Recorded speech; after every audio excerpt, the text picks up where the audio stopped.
अस्सलाम वालेकुम। Hi guys, मैं Abdul Razzaq sir and welcome back to my YouTube channel English बोलचाल में आपका इस्तकबाल है। इंग्लिश बोलचाल के इस चैनल पर हम मराठी का भी लैंग्वेज पढ़ने की कोशिश कर रहे हैं और मराठी की भी हम वीडियो बना के डाल रहे हैं ताकि इंग्लिश के साथ साथ हमको मराठी भी सीखना आसान हो। इससे पहले हमने 2 वीडियो बना चुके हैं जिसकी लिंक हमने डिस्क्रिप्शन में दी है। चलिए हम आज का वीडियो स्टार्ट करते हैं। देखिए, याद रखिए, सबसे पहले आज हम पढ़ेंगे वर्णमाला और उसके साथ मूलाक्षरी किस तरह से बनते हैं, 12 खड़ी किस तरह से बनती है, ये हम स्टेप बाय स्टेप सीखेंगे। चलिए, सबसे पहले हमको कुछ बेसिक नॉलेज होना बहुत ज़रूरी है ताकि हमको कोई भी लैंग्वेज सीखने के लिए उसकी जो हुर्फ तहजी है और उसके जो कवायद है हमको समझना बहुत ज़रूरी है। इसी को हम देखते हैं। सबसे पहले हम स्टेप बाय स्टेप हम बेसिक लेवल से समझते जाएंगे ताकि हमारी मराठी जो है अच्छी तरह से इंप्रूव हो और हम अच्छी तरह से मराठी बोल सके और लिख सके। आइए हम पढ़ते हैं स्वर की आवाज़ किस तरह से होती है, उसको लिखा किस तरह से जाता है। यह है हमारा अ और ये है आ, जिसके आगे जो लकीर है इसको कहा जाता है काना आ। ये है ई, हाँ, और ये है दीर्घ ई, यानी इस ई को खींचा जाता है, ई। उसके बाद ये है ऊ और ये है ऊ, यानी ये दीर्घ ऊ है। आमतौर पे मराठी के अंदर हम इसको लिखते भी नहीं हैं, ज़्यादा पढ़ते भी नहीं हैं। इसको कहा जाता है रू और इसको कहा जाता है लू। उसके बाद आता है ए, उसके बाद आता है आई, उसके बाद ओ, औ। पहले मराठी में 12 जो है स्वर होते थे। उसके बाद 2 मराठी इंग्लिश के लैंग्वेज के हिसाब से, इंग्लिश ग्रामर के हिसाब से इसके अंदर 2 स्वर ऐड किए गए हैं। वो एक ए है और दूसरा आ है, जैसे ए और आ। उसके बाद अम और आखिर में आता है आ। ये इनको स्वर आदि कहा जाता है, अम और आ को स्वर आदि कहा जाता है। उसके बाद देखिए, अब इसका भी स्वर के साथ साथ व्यंजन को भी हमको समझना बहुत जरूरी है ताकि व्यंजन के साथ साथ हम स्वर को मिलाकर 12 खड़ी आसानी से तैयार कर सके। देखिए, सबसे पहले ये है क, ख, ग, घ। ये हम ड लिखते हैं लेकिन इसको ग पढ़ा जाता है। ग, च, छ, ज, झ, न, ट, ठ, ढ, ढ, न, त, थ, द, ध, न, छोटा न, प, फ, ब, ब, भ, म। उसके बाद य, र, ल, व, अर्धस्वर। इसको क्या कहा जाता है? अर्धस्वर। श, श, स, ह, क्ष, त्र, ज्ञ। ये हमारे व्यंजन हैं। इन व्यंजन के आवाज़ को बनाने के लिए हमारे दूसरे अवयवों का स्पर्श होना बहुत ज़रूरी है। इसके बाद हम व्यंजन की आवाज़ निकालते हैं। अब देखिए, स्वर और व्यंजन को मिलाकर हम 12 खड़ी तैयार करेंगे। किस तरह से 12 खड़ी तैयार की जाती है आप समझने की कोशिश कीजिए। मैं आपको एक के बाद एक समझाता हूँ। अब इसकी आवाज़ जो है, अंग्रेजी में देखेंगे तो इसकी आवाज़ अ की है। अब ये जो सारे हुर्फ है, इसको जो नीचे नीचे लकीर दी गई है, इससे समझ में आता है कि ये आधे है, इसको आधा पढ़ा जाता है। उसके साथ इन हुर्फों के साथ जब अ मिलता है तो पूरे क की आवाज निकलती है। अब देखिए, अब ये क और ये है अ, ये है क।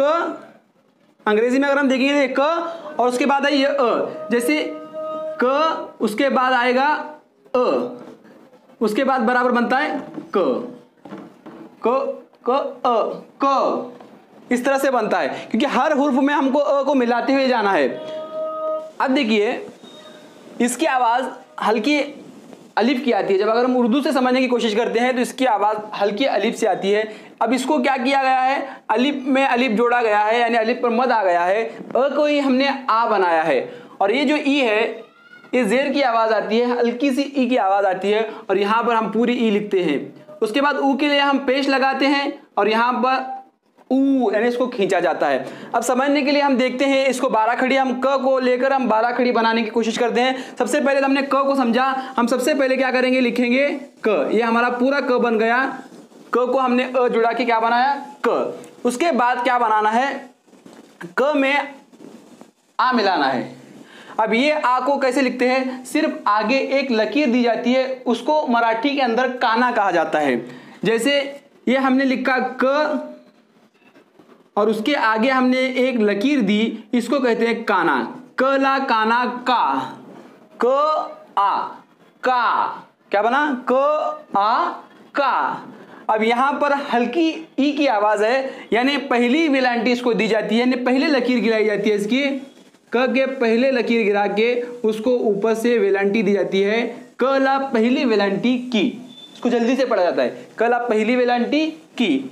अब इसको क में ई मिलाना है, यानी क लिखेंगे, उसके बाद उसको देंगे दूसरी वेलांटी, क ला दूसरी वेलांटी की, यहां पर खींचना है। पहले हमने की पढ़ा, दूसरा की पढ़ा, उसके बाद उ यानी हल्के पेश वाला अलिफ को पेश देना है, क पेश कु, हम जैसे पढ़ते हैं, क ला पहला उकार कु, ये उ है। उसके बाद क ला दूसरा उकार, क ला दूसरा उकार कु, ठीक है। उसके बाद ये, अब इसको हम क्या करते हैं, एक मात्रा देते हैं, ये ऊपर जो लकीर देती है इसको मात्रा कहा जाता है, कवर एक मात्रा के, ये आई, यानी दो लकीरें देना है। जैसे के को क, उसके ऊपर दो मात्रे कई, कला दो मात्रे कई।